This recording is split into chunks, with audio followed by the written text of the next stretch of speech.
Jesus said in Matthew 28 verse 19, "Go therefore and teach all nations, baptizing them in the name of the Father and of the Son and of the Holy Ghost." Welcome to Go Teach All Nations, bringing you Christ's teachings through Australian and international speakers. And here is today's presenter, Pastor Tim Merritt.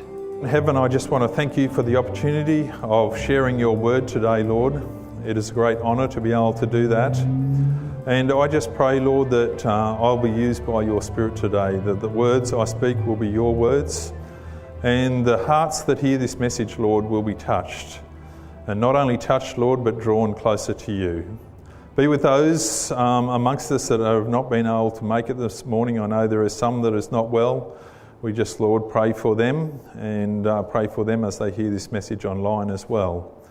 So just be with us now. Shut us in with you, I pray, in Jesus' name. Amen. All right, the end in sight, part 2.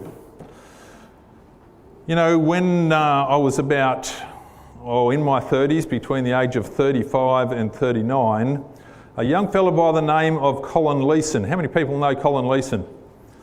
Yeah, I'm glad you know him, Neville. That's Neville's son. He got me into a thing called triathlons. And I wasn't a very good swimmer at the time, but I would make my very best effort, but I was very competitive.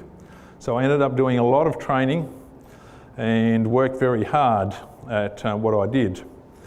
And at one particular time there was this race coming up called a duathlon. And so that's where we don't have to swim, and I thought, beauty, I'm going in that.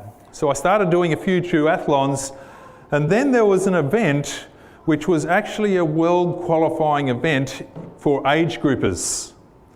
And I decided to enter this event and see if I could actually get into the worlds to actually compete in my age group from 35 to 39.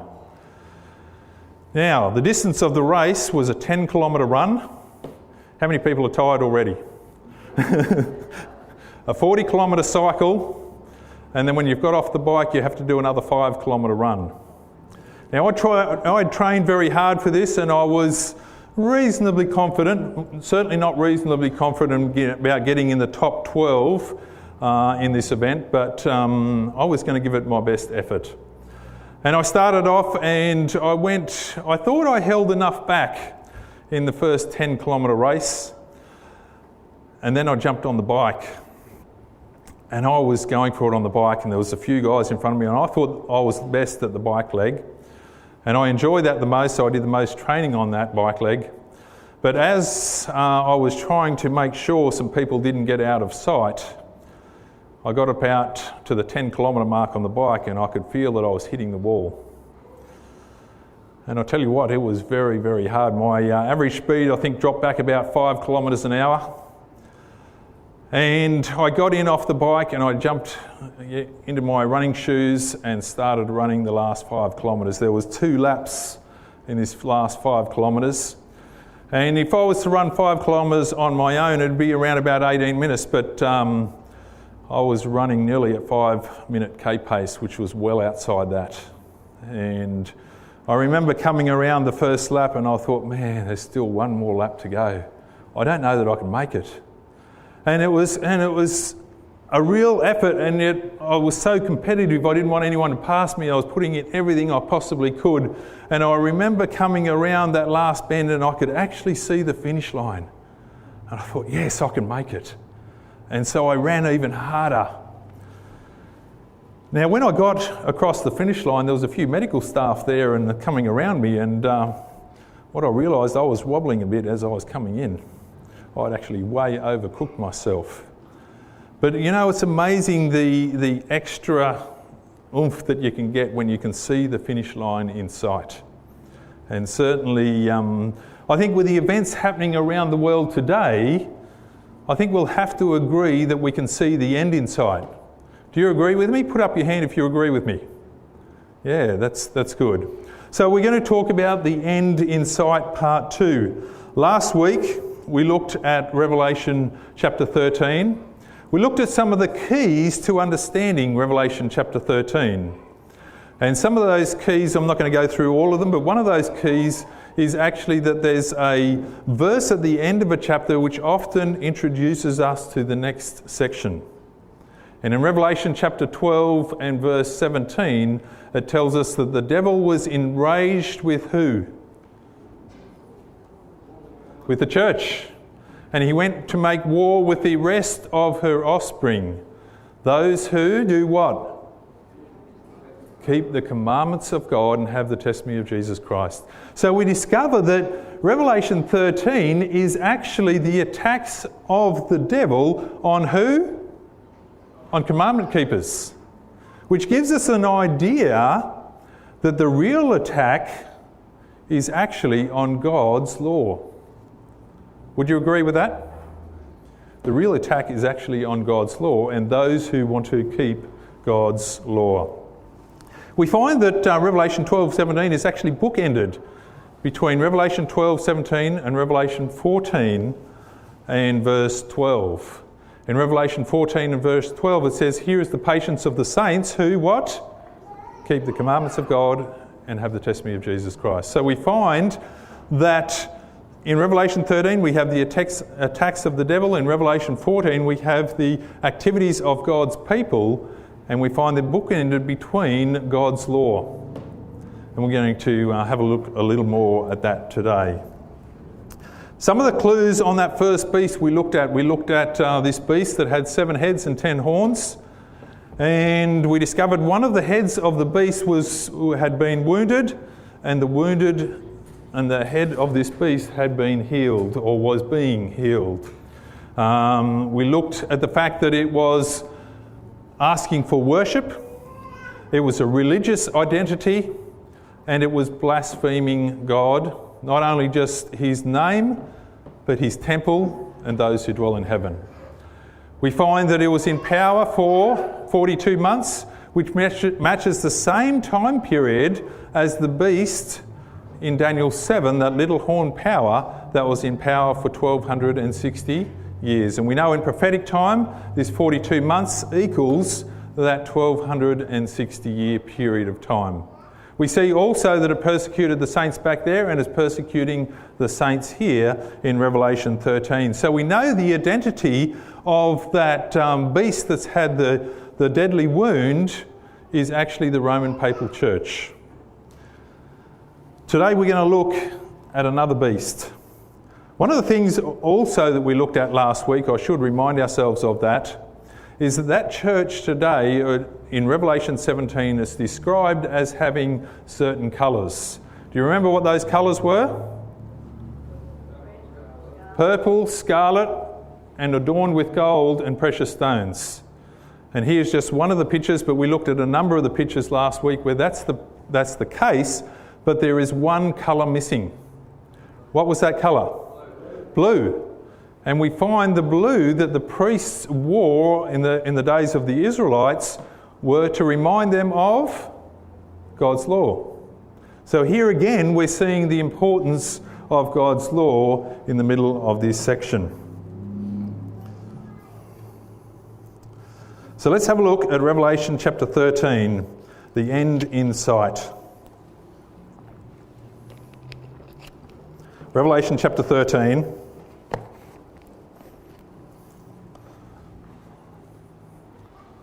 Revelation chapter 13, and I'm going to start in verse 11.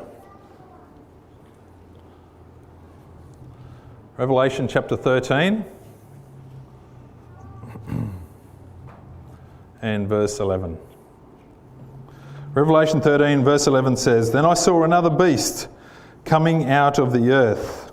He had 2 horns like a lamb, and he spoke like a dragon. And he exercised all authority of the first beast in his presence, and causes the earth and those to dwell in it to worship the first beast, whose deadly wound was healed." Here we find this second beast. This second beast is what sort of beast? It's a lamb-like beast. What does the lamb represent in the Bible? Jesus Christ. I can't remember whether it's over 30 or 50 times that in the Bible the word lamb is used to actually represent Jesus Christ. So this is telling us that this nation must be a Christ-like nation, a Christian nation. The only trouble is that it speaks like a dragon. But we'll have a look at that a little bit later on. But we find that it arises around the same time as the first beast's deadly wound was healed. We find that it works alongside that beast. We find that it comes up out of the earth. Now, if I tell you a beast comes up out of the sea, what does it represent? It represents many nations, kindreds, tongues and people. So the meaning of this beast coming up out of the earth is actually separate to that.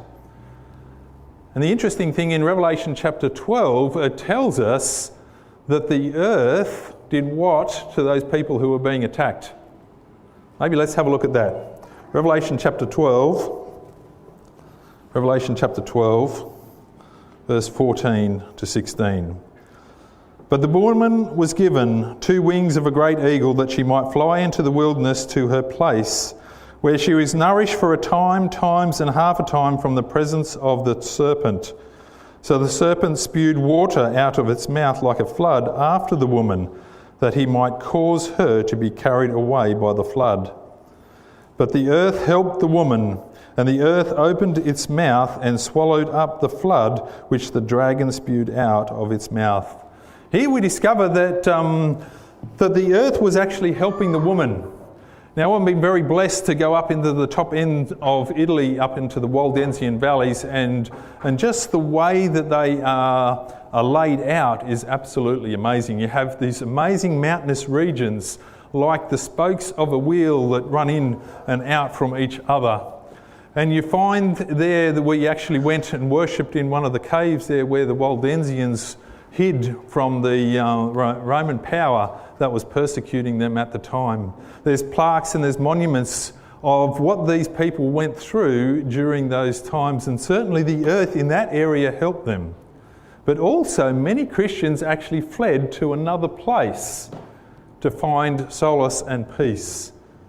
Anyone know what that place is? America, yeah. So I have to ask the question, do these clues fit America? Do these clues fit America?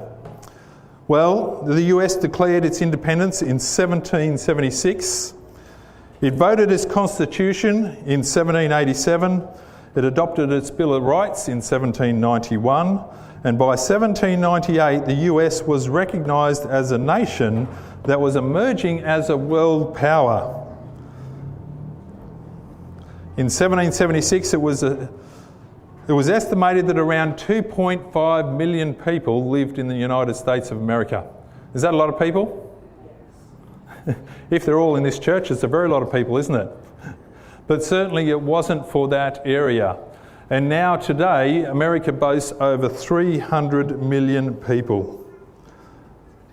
We see here that this lamb-like beast had 2 horns. And America was founded on 2 main principles. A power or a kingdom without a king, and also a church without a pope. Church and state were to be separated. They weren't to be, the church was not to be the controlling power. 2 main principles that it was founded on. We said that this lamb-like beast actually spoke like a dragon. So in other words, its character was opposite to its appearance. Its character was opposite to its appearance. Which gives you the indication that maybe it's deceptive, doesn't it? And we certainly know that that's one of the tools of the devil is deception. But no other country fits the description of the beast like America. At the turn of the century, the New York Times actually stated, the fact is no other country has been as dominant culturally, economically, technologically and military in the history of the world since the Roman Empire.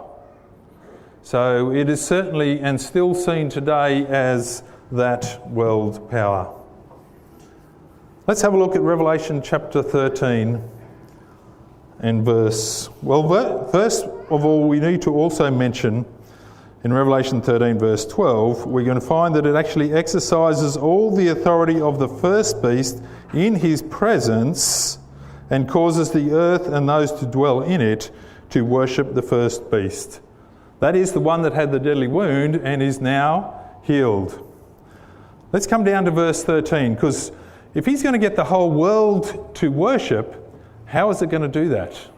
How is it going to do that? Verse 13.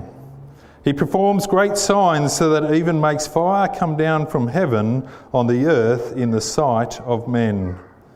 Wow. What does that remind us of? Fire coming down from heaven. Reminds us of the time when Elijah stood on Mount Carmel. And the false prophets tried to do that very thing and they couldn't. And Elijah called fire down from heaven and consumed his sacrifice.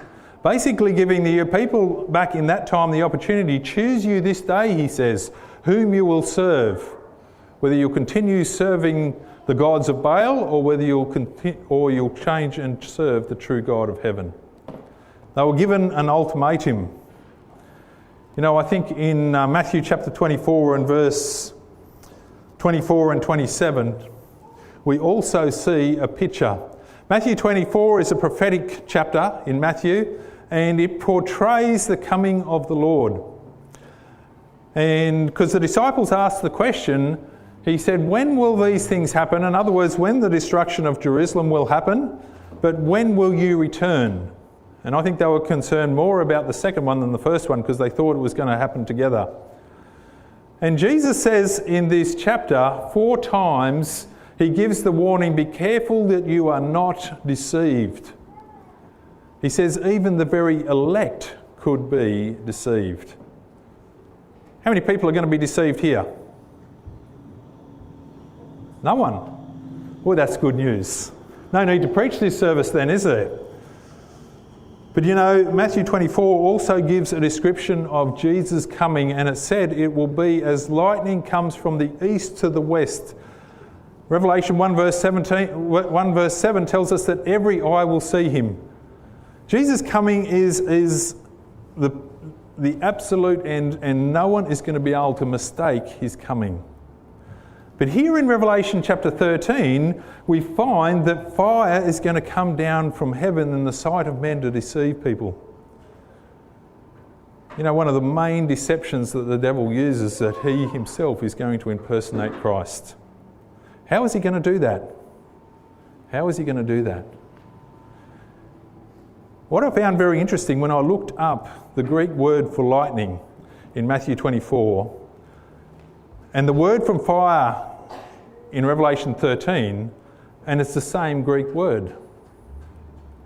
It's the same Greek word. So this event is going to be huge. And it can't not be huge if it's going to deceive the whole world. How are we going to have all these different religions come on board? How are we going to have everyone supporting this beast? By these miraculous signs that he's going to do. So here we find there's going to be miraculous signs, even calling fire down from heaven.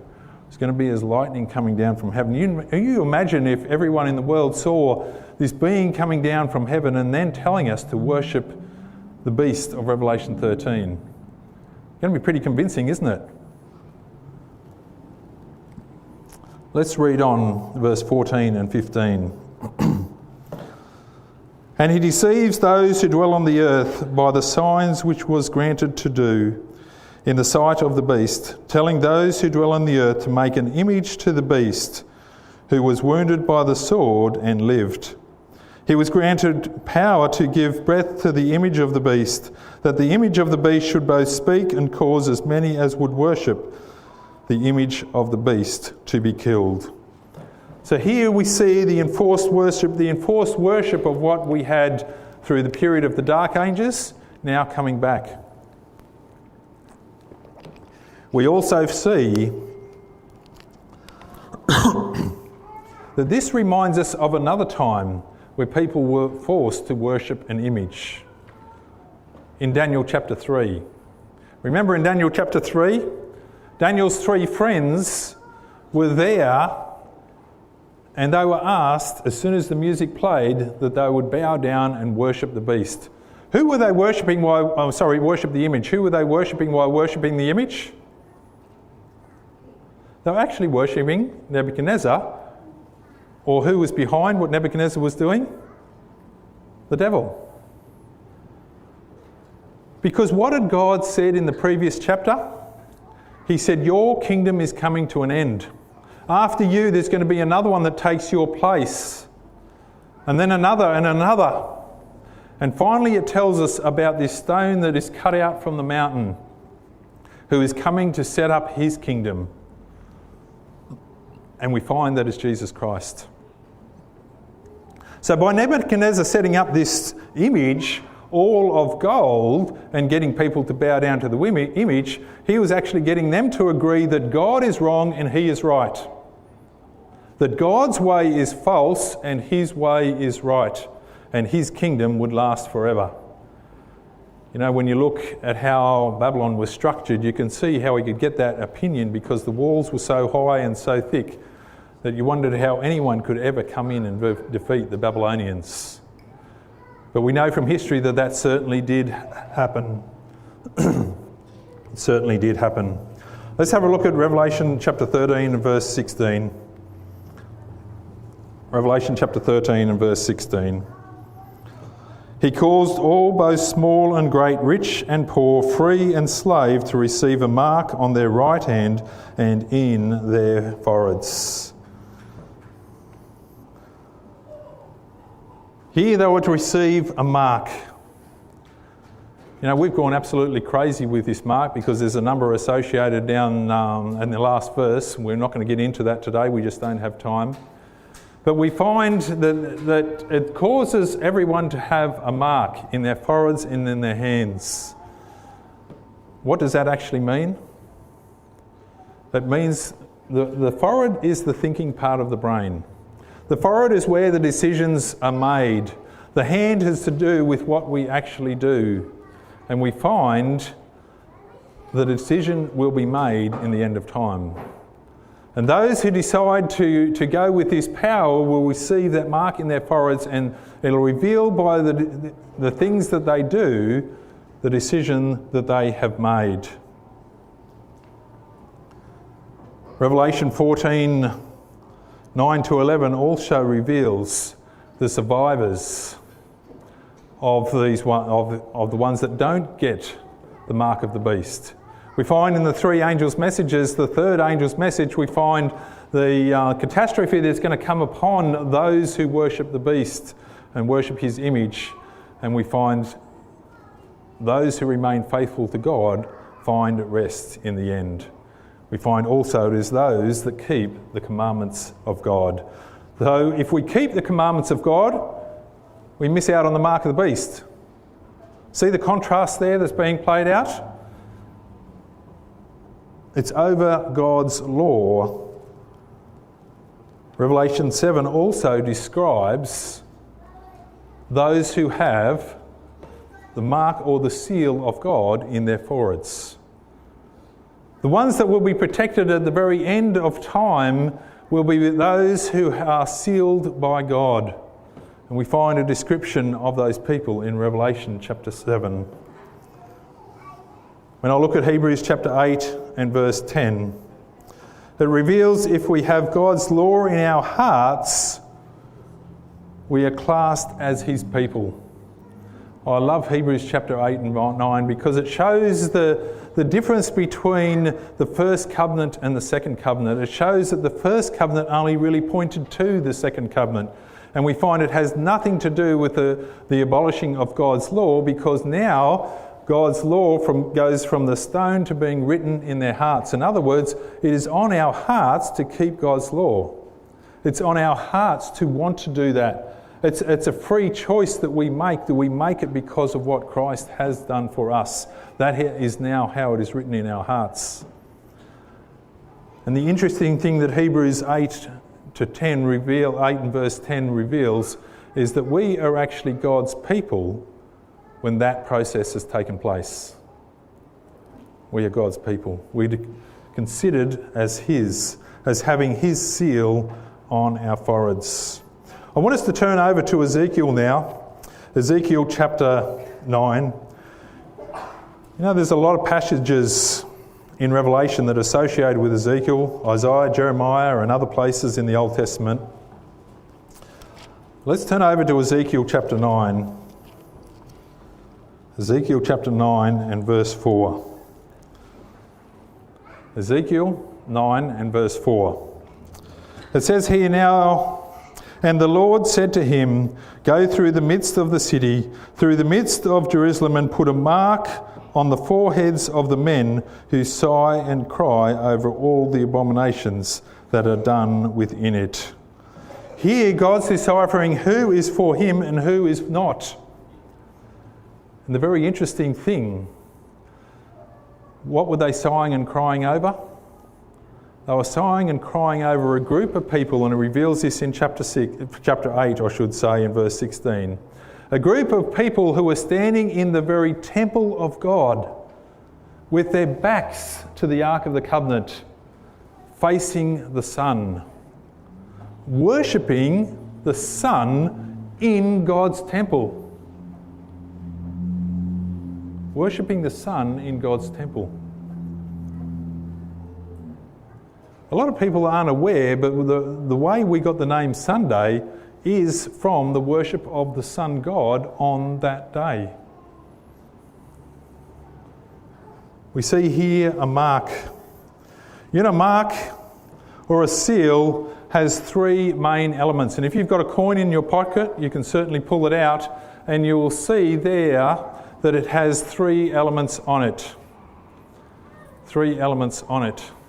It comes from the ancient times when the king would wear a signet ring on his finger, and whenever he sent out important documents, he would seal them up with some wax. He would put that seal in the wax, and in that seal he would have three elements, just as we have on our coins today. We have what? We have Queen Elizabeth of Australia. So her name is Elizabeth, her title is the Queen, and her territory is Australia. Three main elements in a seal or a mark. In Revelation chapter 14 and verse 7, we find that those who worship God worship Him as what? Do you remember? Those who worship God worship Him as who? Maybe we better have a look at it. Revelation 14 and verse 7. Saying with a loud voice, "Fear God and give Him glory, for the hour of His judgment has come, and worship Him who what? Made the heavens, the earth and the sea and the springs of living water." So we worship Him because He's our Creator. He's our Creator. That's a good enough reason, isn't it? Also, the Bible reveals that we worship Him because He's our Redeemer. He's our Creator and our Redeemer. You know that verse, there's 404 verses in the book of Revelation.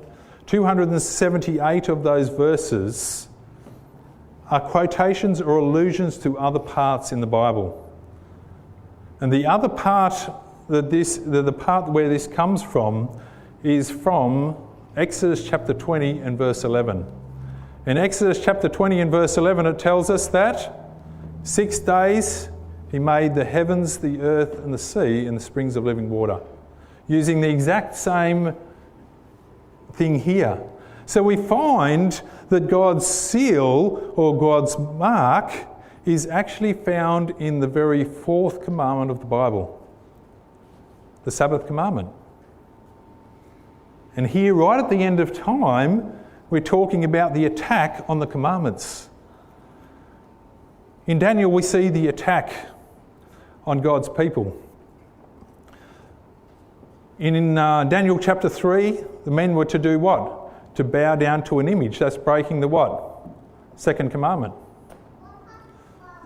Daniel was also told to worship no other God but the king.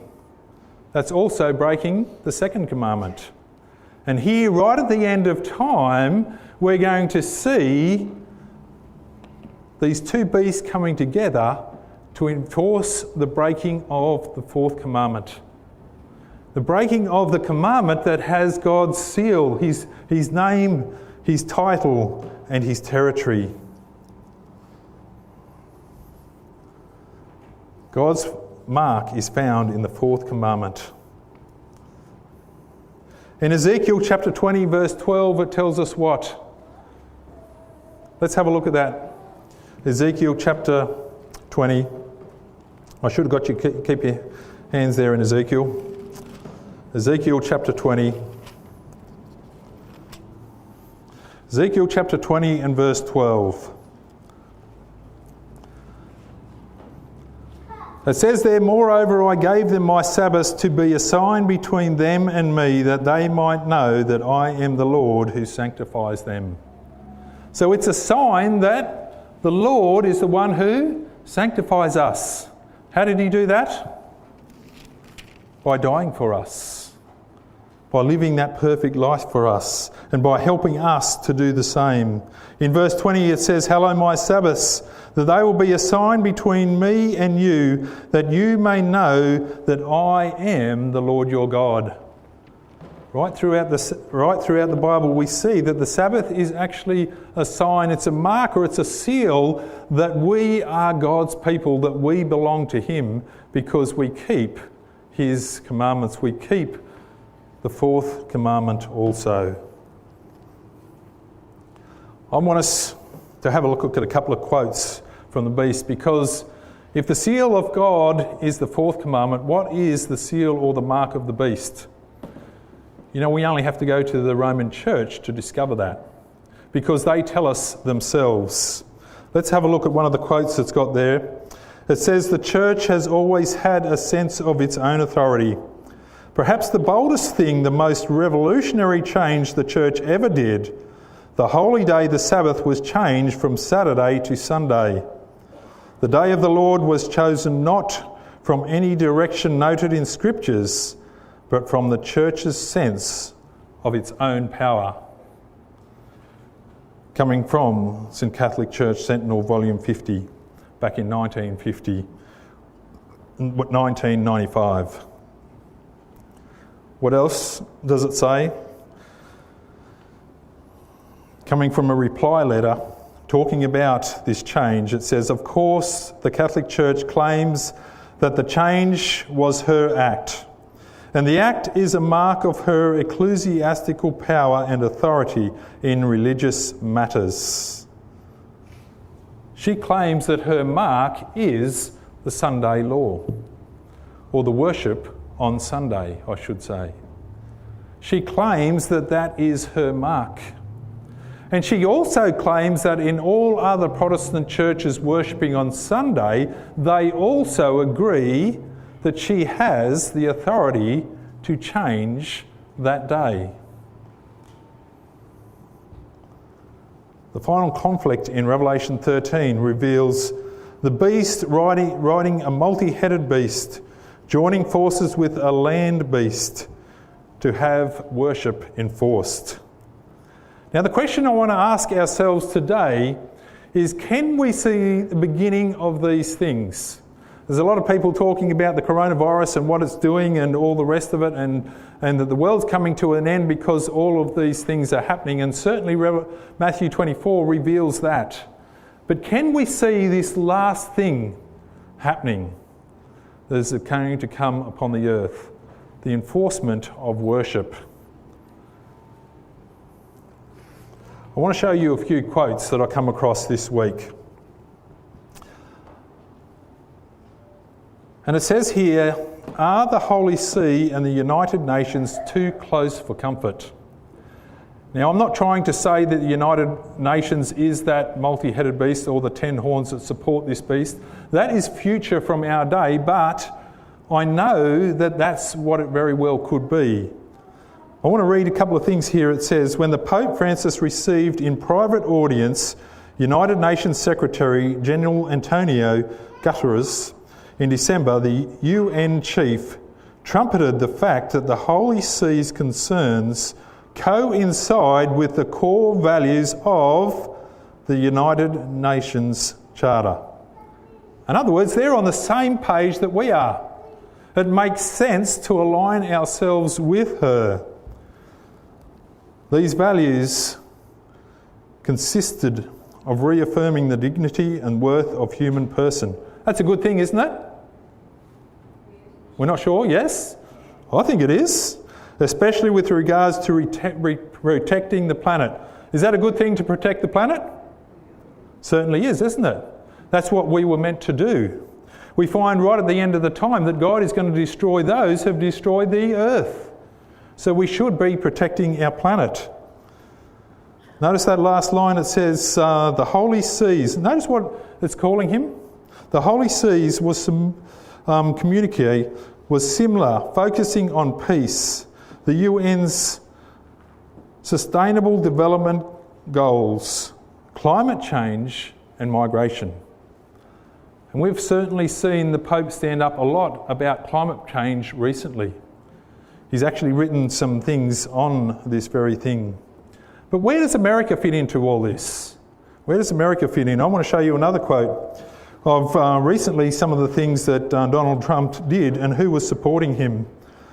And tells us, President Donald Trump has responded to Archbishop Carlo Maria Vigano's open letter to him published on Sunday. So honoured by Archbishop Vigano's incredible letter to me, the President says. President Trump tweeted on Wednesday evening, I hope everyone, religious or not, reads it.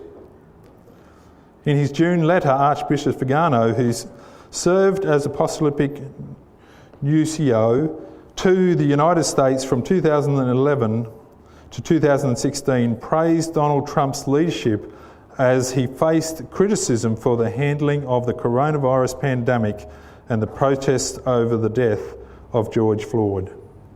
They're actually praising him for his efforts in those period of times. You can see there a picture of him holding up a Bible. How many knew that Donald Trump was a religious man? He's a very religious man here, isn't he? I don't see him portraying that very often. Here again, this is part of the letter that he wrote to Trump. He says, just as there is a deep state, there is also a deep church that betrays its duties and forswears its proper commitments before God. Archbishop Vigano observed, adding that the church and the world are facing a spiritual battle which he spoke about in his recent appeal. And then it goes on to say that how he's praising Donald Trump and how he's doing more than any president before him in this battle. We also know, I know many of you know, about the Pope Francis's meeting in May this year, which got cancelled because of the coronavirus. He has now rescheduled that for October. But he wants to re-educate the earth. What does he want to re-educate the earth on? One of his main things is climate change. How is he going to bring that about? He's written an encyclical about it that reveals that we all need to take one day off a week. A week. He's saying what this coronavirus has shown is that already the benefits to our planet.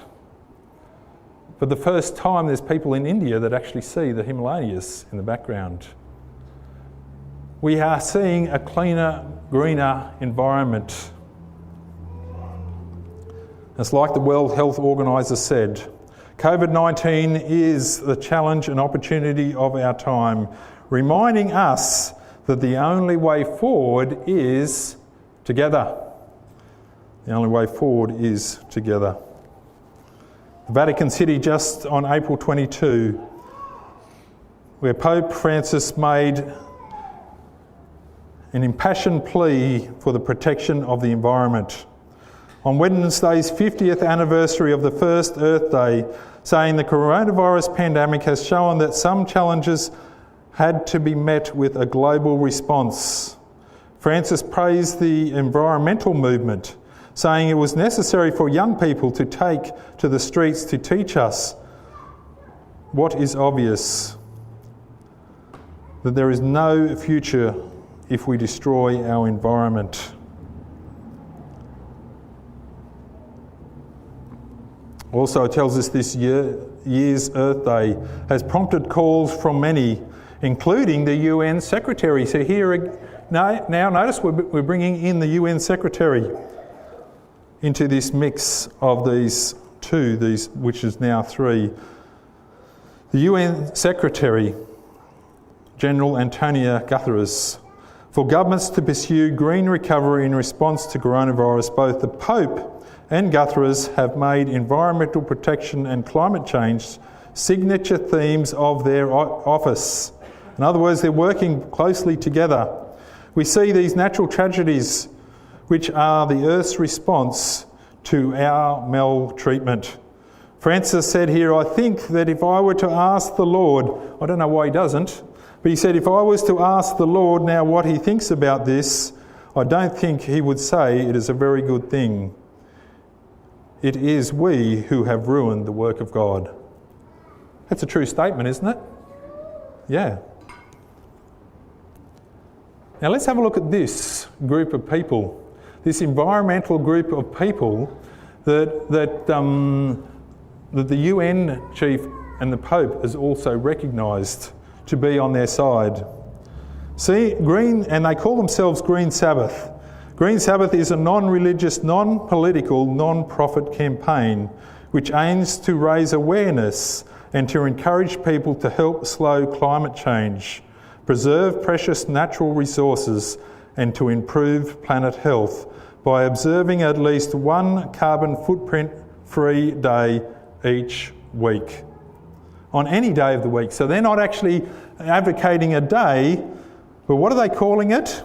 Symbolically, a Green Sabbath. A Green Sabbath. You know, there's many more quotes just like that. But is the end in sight? Is the end in sight?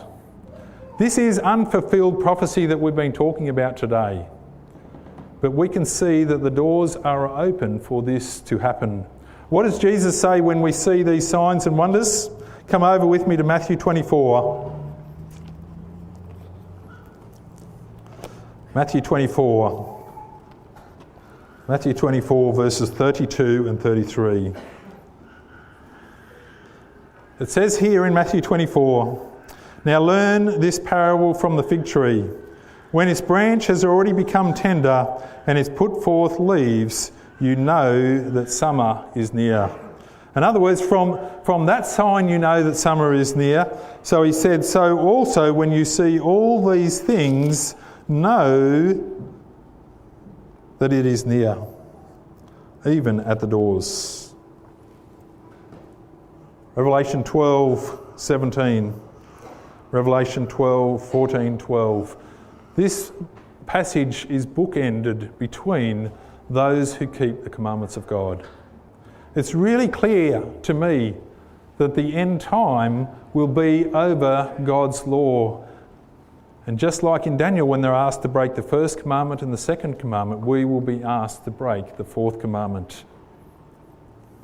Revelation 22 verses 7 and 12 tell us that the time is near, is quickly coming to a close. These events are going to be rapid events. They're going to come very close to an end. But I want to finish on Revelation 13 and verse 8. Revelation 13 and verse 8 says, and all who dwell on the earth will worship him, whose names have not been written in the book of life of the Lamb slain from the foundation of the world. How do we get our names written in that book? We accept Christ as our personal Saviour. We accept what he has done for us. And when we do that, we will want to follow his law. We will want to follow his way. Right at the end of time, we only see two groups of people. We cannot see how there could only be two groups of people. But with the miraculous works of the devil in the last days, we're going to be able to see that there is only two groups of people. Those who stay true to God and those who worship man's way. What's your decision today?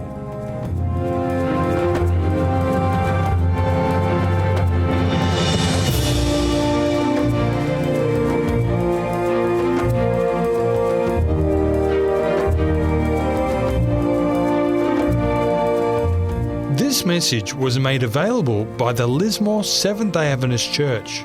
For more resources like this, visit their YouTube page, Lismore Seventh-day Adventist Church.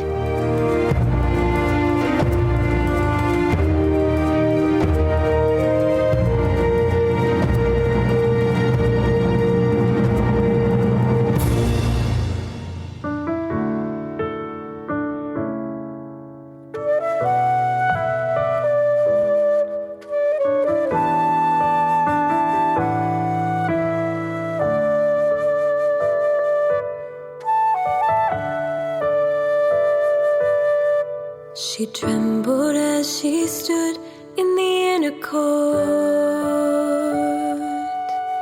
She had fasted and prayed for her God to make a way. Her life was in the hands of the King, but she found favor in his eyes, and she saved her people's lives. She was there, God placed her there. Maybe you are here for such a time as this. Like Esther, like Daniel, serving God courageously, standing for the right, even if you have to stand alone. Maybe God has placed you here for such a time as this.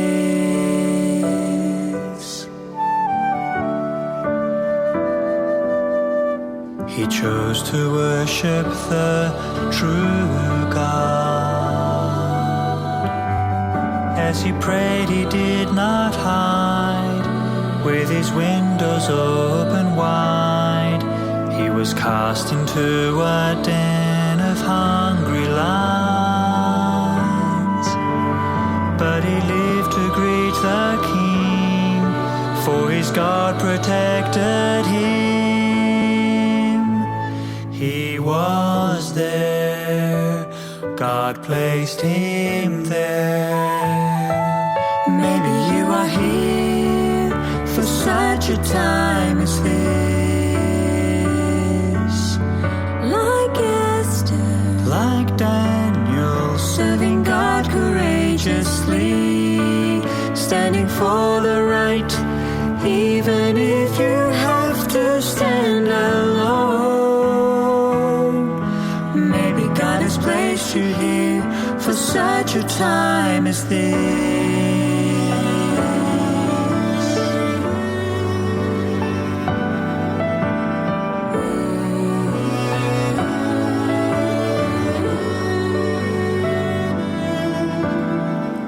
Though you are fearful, hold tight to Jesus.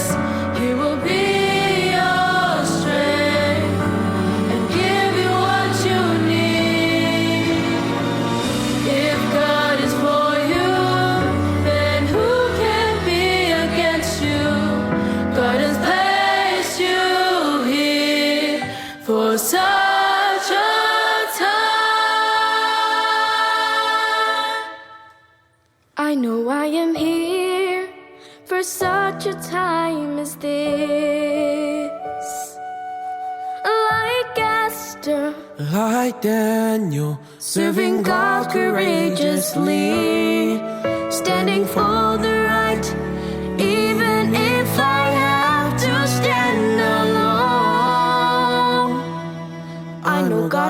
placed me here for such a time as this.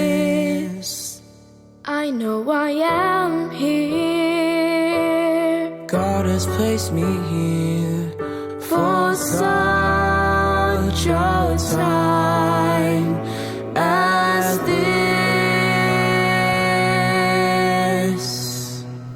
A New Song Collective sang For Such a Time. Up next, Midnight Cry by Christian Edition.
I see prophecies fulfilled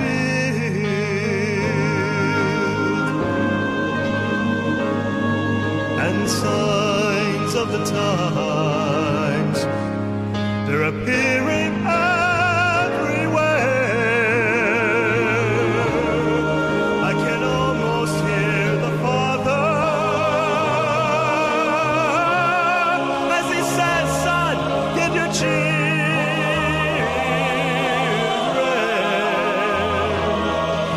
The midnight cry,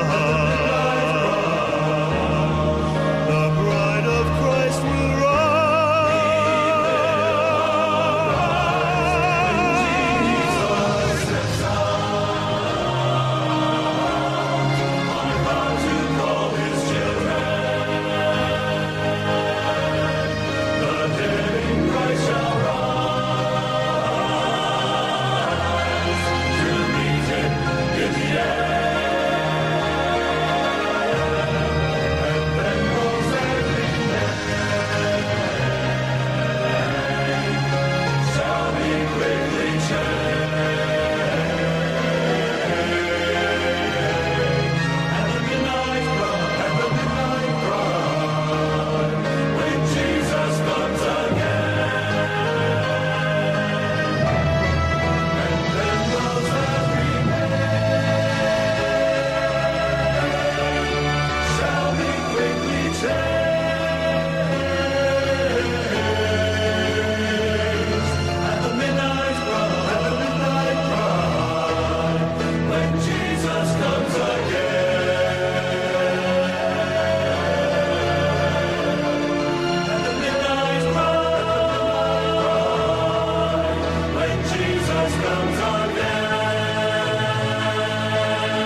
Hi, I'm the two-tip lady who loves to help make life more simple.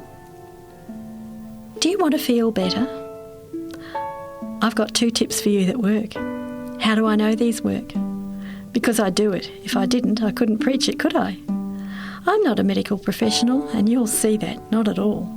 But I do know this, that walking fast is good for me and good for you. So that's tip number 1. Get out and walk, fast if you can. And while you're moving those feet, look for the beautiful and unusual things along the way, because they're there, you just have to look. Do you know why walking is so good for you? Here's a simple reason. We don't need a fancy-dancy explanation anyway. When you hike along at a pretty good clip, you're bringing oxygen into your body, and your arteries are getting oxygenated. The gunk is getting cleaned out. Well, that's a super simple explanation of how your blood pressure improves when you exercise. So many people have a lot of extra fat stacked up in their arteries, and so their arteries become narrowed. Then off they go and have bypasses and stents put in to clear out the gunk. But what if they simply exercised sufficiently long before they got to the point where they'd need surgery? Wouldn't that have been a great idea? So if it's not too late for you, get your shoes on and out you go. So there's tip number 1 right there. Shoes on, out you go. Sure, sometimes it's too hot. Sometimes it's too freezing. But figure out the best time of day, put those sneakers on and walk. What else does exercise do for you? Oh, well, I know. It helps you sleep better. Yeah, it helps me. And you'll never know if you don't give it a go. So if you feel silly when you're heading off to an exercise class, or zipping along the road on your feet while others are serenely driving along in their cars, who cares? Feelings don't matter. Facts do. And the fact is that when you do, you are doing something great for your body. So there's tip number 2. Do something great for your body. Start today. I hope these 2 tips help you too. So these are simple. Are there more? Sure. If you really want that healthy body, there's more. But take action on these for starters and you'll sleep better and improve your blood pressure too. James reminds us in James 1:22 to be doers and not hearers only. So we can choose to ignore these simple steps, or we can take action starting today. That's it from the two-tip lady who loves to make life more simple.